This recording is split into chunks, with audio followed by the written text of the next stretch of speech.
JPGIS academy YouTube channel में आप सभी का स्वागत है मेरे प्यारे क्लबियों। आज हम लोग बेहद इंटरेस्टिंग और बर्निंग इशू पर चर्चा करेंगे और वो है G11। जैसा कि आप जानते हैं, अमेरिका के राष्ट्रपति डोनाल्ड ट्रंप के द्वारा G7 ग्रुप को अब G11 में कन्वर्ट करने का प्रस्ताव दिया गया है।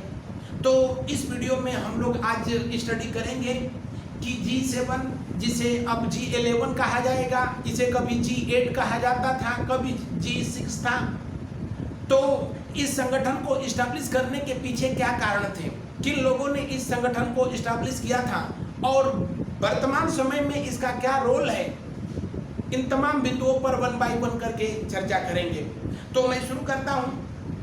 आपको बता दें कि 1970 में जब इकोनॉमिकल स्लोडाउन हुआ, उसके साथ साथ वैश्विक स्तर पर तेल समस्याओं का विकराल रूप सामने आया, तो फ्रांस के राष्ट्रपति के द्वारा 1975 में 1975 में विश्व की जो वेल डेवलप्ड इकोनॉमी थी, जो पूर्ण रूपेण विकसित अर्थव्यवस्थाएं थी, उन सभी देशों के द्वारा एक संगठन बनाने का, एक ग्रुप फॉर्मेशन का सुझाव दिया गया और उसे ही किस नाम से जाना गया था?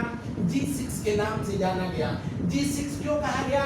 क्योंकि उस समय विश्व की जितनी भी 6 टॉप इकोनॉमी थी, उसके सभी देश G6 के जो है मेंबर थे, या कह लो कि विश्व के 6 देशों की जो है सबसे विकसित अर्थव्यवस्थाओं का समूह मिलकर के जिस संगठन का निर्माण किया, उसका नाम जो है G6 दिया गया। और G6 की पहली बैठक 1975 में हुई थी। कहां पर? पेरिस में, फ्रांस में हुई थी। फ्रांस के तत्कालीन राष्ट्रपति के द्वारा ही सबसे पहले G6 ग्रुप फॉर्मेशन का सुझाव दिया गया था, विचार दिया गया था। आपको बता दें, उस समय इस संगठन के कुल 6 देश थे: United kingdom, America, France, Italy, Japan और जर्मनी।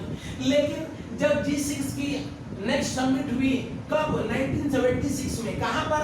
यूएसए में, अमेरिका में।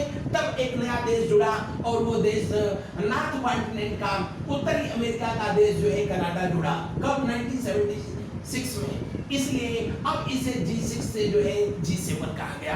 तब उनके सदस्यों की संख्या 7 हो गई थी।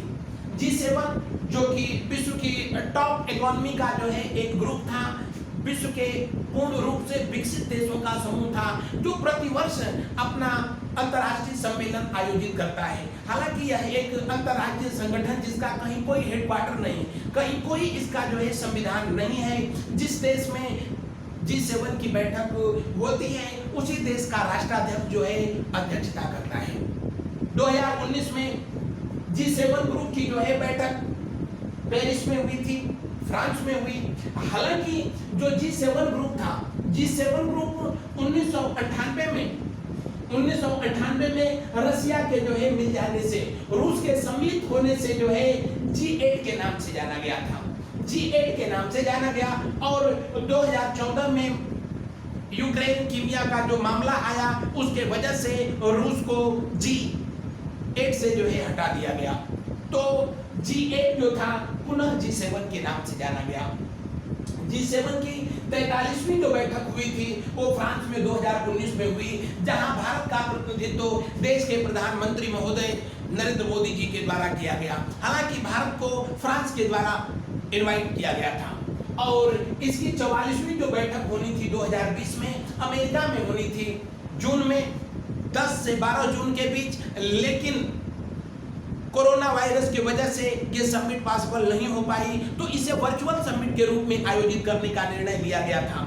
लेकिन अमेरिका के राष्ट्राध्यक्ष डोनाल्ड ट्रंप के द्वारा इन सदस्य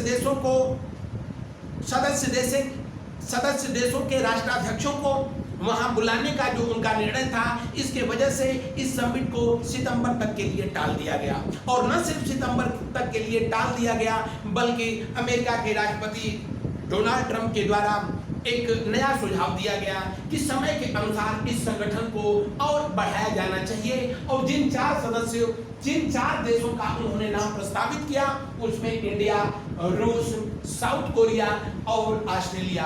तो ये G7 जो है अब G11 हो जाएगा।